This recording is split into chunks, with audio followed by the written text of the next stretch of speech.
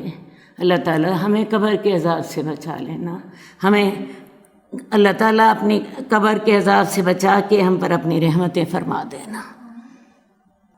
حدیث نمبر 3220، حضرت ابو ہریرہ سے روایت ہے، رسول اللہ صلی اللہ علیہ وسلم نے فرمایا، جب مومن کی موت کا وقت آتا ہے تو فرشتے سفید ریشمی کپڑا لے کر آتے ہیں اور کہتے ہیں، اے روح، اللہ تعالیٰ کی رحمت اور مہربانی کی طرف اور ایسے رب کی طرف نکل جو کہ تجھ پر ناراض نہیں ہے، اس حال میں کہ تو بھی خوش ہے اور تیرا رب بھی تجھ پر خوش ہے۔ جب وہ روح نکلتی ہے تو کستوری کی پاکیزہ ترین خوشبو آتی ہے۔ بات اصل میں یہ ہے کہ جب انسان مرتا ہے، ایک نیک آدمی اور ایک بد آدمی کی موت میں بڑا فرق ہوتا ہے۔ ہمیں تو دنیا پہ نظر نہیں آتا کیونکہ یہ ساری چیزیں اللہ تعالیٰ نے ہمارے لیے عالم غیب کا معاملہ رکھا ہوا ہے۔ اللہ تعالیٰ یہ چیزیں ہمیں نہیں دکھاتے، لیکن ان احادیث میں ہمیں اسی کی ڈیٹیلز کا پتہ چلتا ہے کہ جب ایک نیک آدمی کی موت کا وقت آتا ہے تو فرشتے بڑا خوبصورت سفید رنگ کا ریشمی کپڑا لے کر آتے ہیں اور مومن کی روح کو کہتے ہیں، اے روح، تو اللہ کی رحمت اور مہربانی کی طرف نکل آ اور اپنے رب کی طرف آ جو کہ تجھ پر ناراض نہیں ہے، تو بھی اس سے خوش ہے اور تیرا رب بھی تجھ پر خوش ہے۔ جب وہ روح نکلتی ہے تو مشک کی پاکیزہ ترین خوشبو آتی ہے، فرشتے اس کی روح کو وصول کر کے ایک دوسرے کو پکڑاتے رہتے ہیں یہاں تک کہ آسمان کے دروازے تک پہنچ جاتے ہیں۔ آسمان کے فرشتے کہتے ہیں، کتنی پیاری خوشبو ہے جو زمین کی طرف سے آئی ہے۔ فرشتے اس روح کو مومنوں کی ارواح میں لے جاتے ہیں۔ بات یہ ہے، 7 آسمان ہیں، 7 آسمانوں کے دروازے ہیں۔ نیک آدمی کی روح جو ہوتی ہے اس کو جو پہلے آسمان کا دروازہ اس کے لیے کھلتا ہے، پھر دوسرے آسمان کا دروازہ اس کے لیے کھلتا ہے، پھر تیسرے آسمان کا دروازہ اس کے لیے کھلتا ہے، یہاں تک کہ وہ روح جو ہوتی ہے علیین تک پہنچ جاتی ہے۔ فرشتے اس روح کو مومنوں کی ارواح میں لے جاتے ہیں۔ اس کی آمد سے انہیں بہت خوشی ہوتی ہے، جیسے کسی پردیسی کے آنے سے ہم خوش ہوتے ہیں۔ پہلے سے موجود روحیں اس روح سے سوال کرتی ہیں، فلاں آدمی کیسے تھا، فلاں کا سناؤ۔ وہ جواب دیتی ہے، اسے چھوڑو، وہ تو دنیا کے مسائل میں مبتلا تھا، اور فلاں تو مجھ سے پہلے مر چکا تھا، کیا اس کے روح تمہارے پاس نہیں آئی؟ یعنی ہوتا کیا ہے کہ جب نیک آدمی کی روح لیین میں پہنچتی ہے تو وہاں جو پہلے روحیں ہوتی ہیں وہ اس سے اپنے پیاروں کا حال پوچھتی ہیں۔ ہاں، میرے بیٹے کا کیا حال تھا، میرے جو تھی بہن کا حال کیا تھا، میرے فلاں دوست کا حال کیا تھا۔ اب وہ جو روح دنیا سے گئی ہوتی ہے وہ 2 باتیں کہتی ہے۔ ایک بات تو وہ یہ کہتی ہے کہ وہ تو میرے سے پہلے مر چکا تھا، اور وہ مر چکا تھا اور وہ ان ارواح میں موجود نہیں تھا، اس کا مطلب ہے کہ وہ سجین میں چلا گیا۔ یا پھر وہ دوسری بات یہ کہتی جو بتاتی ہے، ہاں جی، فلاں روح جو ہے وہ اچھے کام کر رہی ہے، وہ اللہ کی رضامندی والے کام کر رہی ہے، تو پھر وہ روحیں جو ہوتی ہیں یہ سن کر خوش ہوتی ہیں۔ یہ معاملہ تو ہو گیا نیک آدمی کی روح کا۔ جب کافر کی موت کا وقت آتا ہے تو عذاب والے فرشتے ایک ٹاٹ لے کر آتے ہیں اور کہتے ہیں اے روح اللہ کے عذاب کی طرف نکل، اس حال میں کہ تو بھی نکلنا ناپسند کر رہی ہے اور تیرا رب تجھ پر ناراض ہے۔ چنانچہ وہ روح نکلتی ہے اور اس سے سڑی ہوئی لاش کی طرح بدترین بدبو آتی ہے۔ فرشتے اسے وصول کر کے آسمان کی طرف لے کے جاتے ہیں اور پہلے آسمان کا دروازہ کھولنے کا مطالبہ کرتے ہیں، اور جب وہ پتہ چلتا ہے یہ فلاں نافرمان آدمی کی روح ہے تو اس کے لیے آسمان کے دروازے نہیں کھولے جاتے اور وہیں سے اسے زمین کی گہرائیوں میں پھینک دیا جاتا ہے۔ یہ وہ جگہ ہے جہاں پہ گناہ گاروں کی روحیں رکھی جاتی ہیں اور اس جگہ کا نام سجین ہے۔ تو اسے آسمان سے اٹھا کے نیچے زمین پہ پھینک دیا جاتا ہے۔ اس سے سڑی ہوئی لاش کی طرح کی بدترین بدبو آتی ہے۔ فرشتے اسے وصول کر کے زمین کے دروازے پر لے جاتے ہیں اور کفار کے ارواح میں پہنچا دیتے ہیں۔ راستے میں ملنے والے فرشتے کہتے ہیں کتنی بدترین بدبو ہے۔ اب یہ تو آپ نے حدیث میں پڑھ لیا، نیک آدمی کی روح کے ساتھ کیسا معاملہ ہوتا ہے اور بد آدمی کی روح کے ساتھ معاملہ کیسا ہوتا ہے۔ یہ موضوع ایسا ہے کہ اللہ تعالیٰ نے قرآن مجید میں بھی اس کا ذکر بہت دفعہ کیا ہے۔ یہ دیکھیے سورت کا آغاز ہوتا ہے والنازعات غرقا والناشطات نشطا، قسم ان فرشتوں کی جو کہ جان کو انسان کے جسم کے اندر ڈوب کر بڑی مشکل سے کھینچ کر لاتے ہیں، اور قسم ہے ان فرشتوں کی جو کہ بڑی نرمی سے جیسے بند کھول دیتے ہیں ویسے بند کھول دیتے ہیں۔ تو اصل بات ہے نیک آدمی کی روح جو ہوتی ہے وہ بڑی آسانی سے نکل آتی ہے، اور جو بد آدمی کی روح ہوتی ہے وہ چھپ جاتی ہے، اسے اپنے گناہوں کا پتہ ہوتا ہے، وہ باہر نہیں نکلتی، اور فرشتے جو ہوتے ہیں پھر اس کو بڑی مشکل سے انسان کے جسم کے اندر ڈوب کر اسے کھینچ کر لاتے ہیں۔ اور پھر جو نیک آدمی ہوتا ہے اس کی موت کے وقت فرشتے خوشبودار کفن کے ساتھ آتے ہیں، میت کو سلام پیش کرتے ہیں، میت کو سلام پیش کرتے ہیں اللہ تعالیٰ کی طرف سے، اور وہ اللہ کے پاس اس کو اس طرح لے کر جاتے ہیں جیسے اللہ کے مہمان کے طور پر۔ جبکہ بد آدمی جو ہوتا ہے اس کی جان بھی بڑی مشکل سے نکلتی ہے، اور فرشتے ان کے چہروں پر اور ان کی پیٹھوں پر مارتے ہیں۔ یہ سورہ محمد کی آیت ہے یضربون وجوہہم وادبارہم، فرشتے ان کی پیٹھوں پر مارتے ہیں اور ان کے چہروں پر مارتے ہیں۔ تو اصل بات ہے یہ فرق ہے کس کا، ایک نیک آدمی کی موت کا اور ایک بد آدمی کی موت کا۔ اب بد آدمی کی موت کو ساتھ وہ مارتے جاتے ہیں، ساتھ انہیں دوزخ کی دھمکیاں سناتے جاتے ہیں، ساتھ انہیں دوزخ کی دھمکیاں سناتے جاتے ہیں۔ تو یوں سمجھ لیجئے کہ نیک آدمی کی روح کو اس طرح پروٹوکول دیا جاتا ہے جیسے کسی مہمان کو پروٹوکول دیا جاتا ہے، اور بد آدمی کی روح کو اس طرح سزا سنائی جاتی ہے جیسے کسی مجرم کو اللہ کے ہاں پیش کیا جانا ہو۔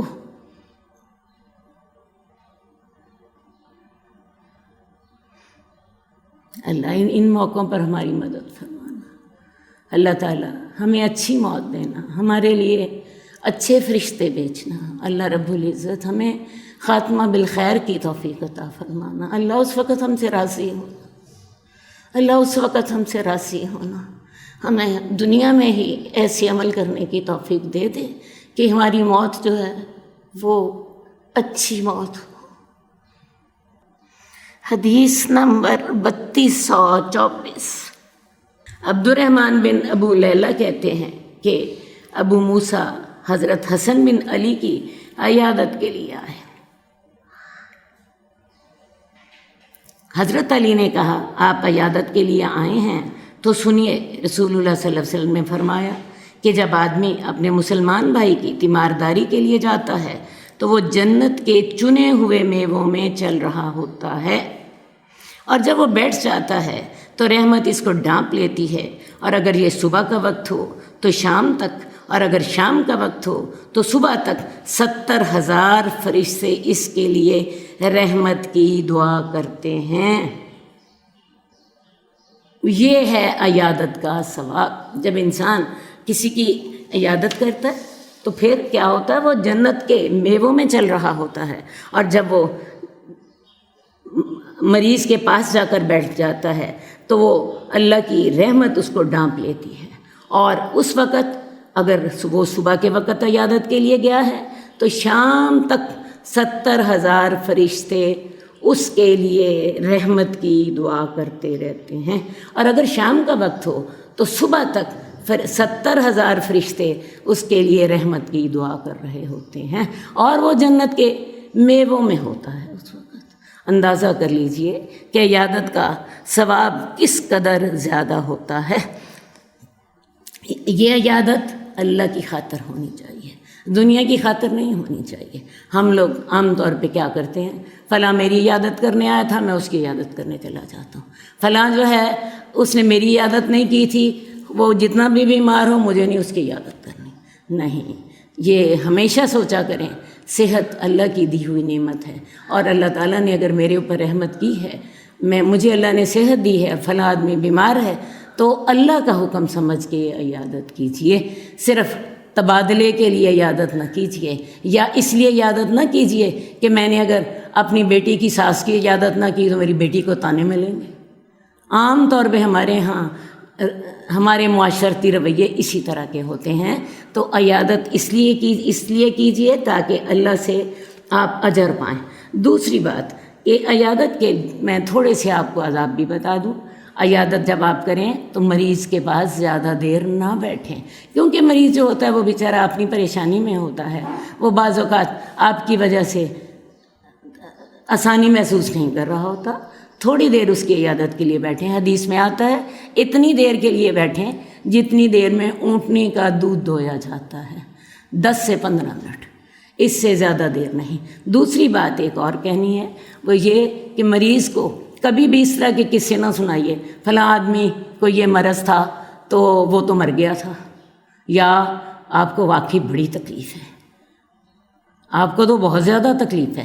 نہیں، مریض کو ہمیشہ تسلی دینے والی بات کیجیے، اللہ تعالیٰ مہربانی کر دیں گے، اللہ کی رحمت ہو جائے گی، اللہ آسانی کر دیں گے۔ اس کے ساتھ اگرچہ آپ کو نظر آ رہا ہے کہ میرے اس کہنے سے فرق نہیں پڑے گا، لیکن جو سننے والا ہے، جو مریض ہے، اس کو تھوڑا سا حوصلہ مل جاتا ہے، اس کو تھوڑا سا حوصلہ مل جاتا ہے۔ تو ایسا کیجئے، ہمیشہ تسلی دینے والے بات کریں، ہمیشہ جو ہے اگلے کو کی دلجوئی کرنے والی بات کریں، اور اس کے پاس زیادہ دیر نہ ٹھہریں۔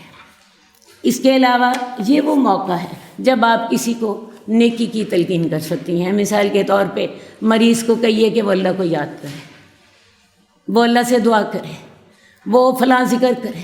اس کی وجہ یہ ہے کہ وہ بیچارہ اپنی بیماری کی وجہ سے پریشان ہوتا ہے، تو اگر آپ اسے اس طرح کی کوئی بات سمجھا دیتی ہیں، مثال کے طور پہ کوئی ایک کلمہ اسے بتا دیتی ہیں کہ تم اللہ کو یاد کیا کرو، جو ہے سبحان اللہ کہتی رہا کرو، یا الحمدللہ کہتی رہا کرو، میں آپ کو بتاؤں اسے اس کے ساتھ سکون ملے گا۔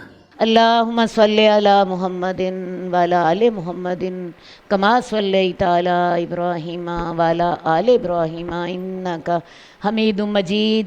اللہم بارک علی محمد وعلی آل محمد کما بارکت علی ابراہیم وعلی آل ابراہیم انک حمید مجید۔ مولاي صل وسلم دائما ابدا على حبيبك خير الخلق كلهم، مولاي صل وسلم دائما ابدا على حبيبك خير الخلق كلهم، محمد سيد الكونين والثقلين، محمد سيد الكونين والثقلين،